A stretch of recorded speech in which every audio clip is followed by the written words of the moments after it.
Hello mga ka-sunshine, magandang gabi sa lahat ng nasa Pinas at magandang umaga sa mga nasa sa ibang bansa Okay. Ito po ay continuation sa aking story ng aming hiram na garden nung kapanahunan ng pandemic. Ayun.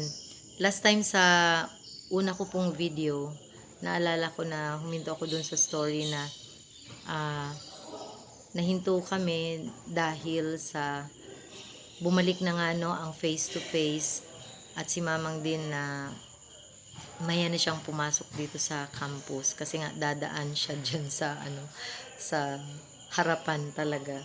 Tapos hindi na komportable si Mamang at isa pa wala na rin kasama si Mamang na pumupunta ng ng garden kapag Saturday lang.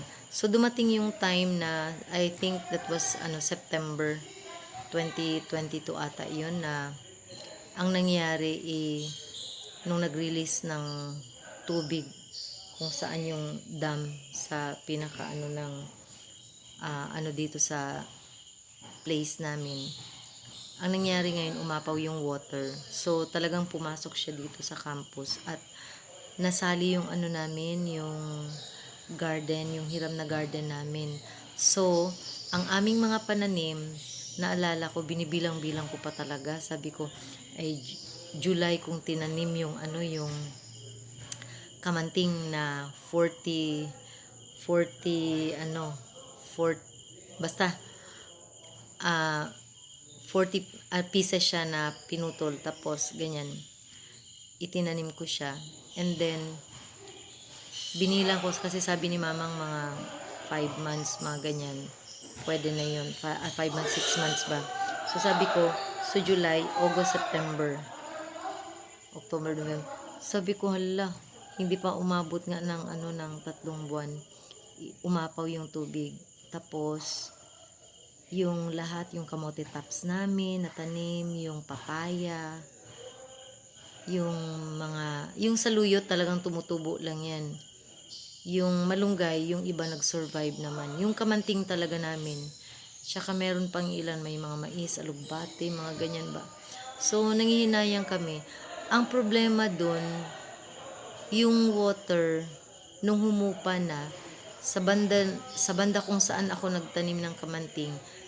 medyo malalim yun doon so lahat ng tubig kahit nag-dry na yung ibang place ang part na yun is pa rin medyo basa pa rin so ang nangyari namatay talaga yung yung mga kamanting na itinanim namin so wala na siya at wala na kaming na-harvest after that binalikan namin siya ng mga ilang na after 6 months ata binalikan namin ang nabalikan na lang namin is yung avocado tsaka yung ilang puno ng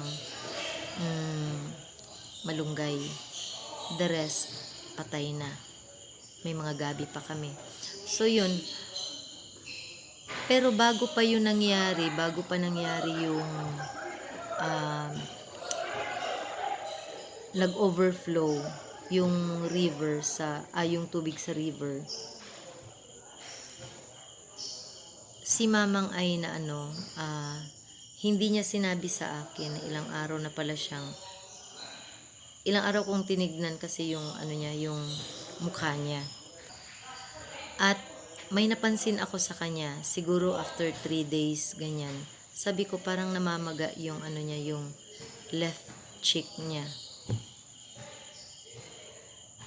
tinignan ko lang sabi ko may parang may bukol na sabi pa niya lang daw yun siguro kasi yung ngipin niya sumasakit ganyan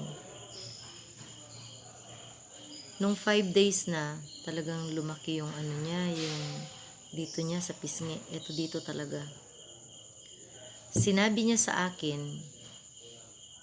na late na siya nagsabi 1 week na inamin niya na nahulugan pala siya ng papaya sa mukha sa ulo tumama ang lalaki ng papaya niya kung tutuusin ganito kalaki ng ng mga papaya mataas yun sinabihan ko na siya na wag talagang mga ng ba papaya kasi medyo mataas na yung mga prutas. Ngayon pala, may kinuha siya na hinog na. Ngayon, bumagsak sa ulo niya tapos tumama sa mukha niya. Yun ang nag-cause ng pamamaga ng kanyang mukha. So, to make the long story short, nagpa-check up kami. At sinabi ko sa kanya, bakit namamaga ang mukha mo? Masakit ba? Sabi pa niya, hindi naman masakit. So, ang ginawa namin, pumunta kami sa dentist. Sabi ko, para baka ipa-check up ko. Ganyan, paano kung antibiotic kailangan. So, sinabi ng doktor, hindi rin siya kaagad-agad chinek niya, sabi niya, wala namang masakit ba? Sabi pa ni mamang, nung mga ilang araw daw, medyo may yung kirot lang, pero hindi talaga ganon. Pero wala naman, hinawakan yung mukha niya, hindi rin naman masakit. So, ang ginawa sa amin, ni-refer si mamang para magpa-x-ray ng mukha. So, nung nagpa-x-ray kami ng mukha, ni-refer na naman kami ng dentist mismo sa isang specialist na dentist. So, pumunta na naman kami. Pinakita namin yung x-ray niya result. Nung tinignan, hindi pa rin kumbinsido yung doktor. So, ang ginawa ng doktor, talagang hinimas-himas, hinahawakan yung kanyang mukha. Tapos sa loob, tapos tinatanong siya kung alin meron bang masakit doon sa loob ng kanyang ngipin. So, sinabi niya, wala naman daw. Nagtataka kami doon. Diba? Sinong hindi maano dyan? So, pero ako, kampante pa rin ako. Sabi ko, ano kayo nangyayari sa mukha ni mamang? Ano kayo nangyayari sa loob ng kanyang mukha? Hindi natin malalaman yan. So, dito lang muna po ako, mga ka-sunshine. I-relate ko po yan after namin sa specialist na dentist. Kasi, ni-refer na naman kami. Pinabalik kami kung saan yung unang doktor din sa amin na nag-check up na. Pinakauna, bago kami sa dentist. Yun. So, ibinalik kami doon kasi surgeon siya.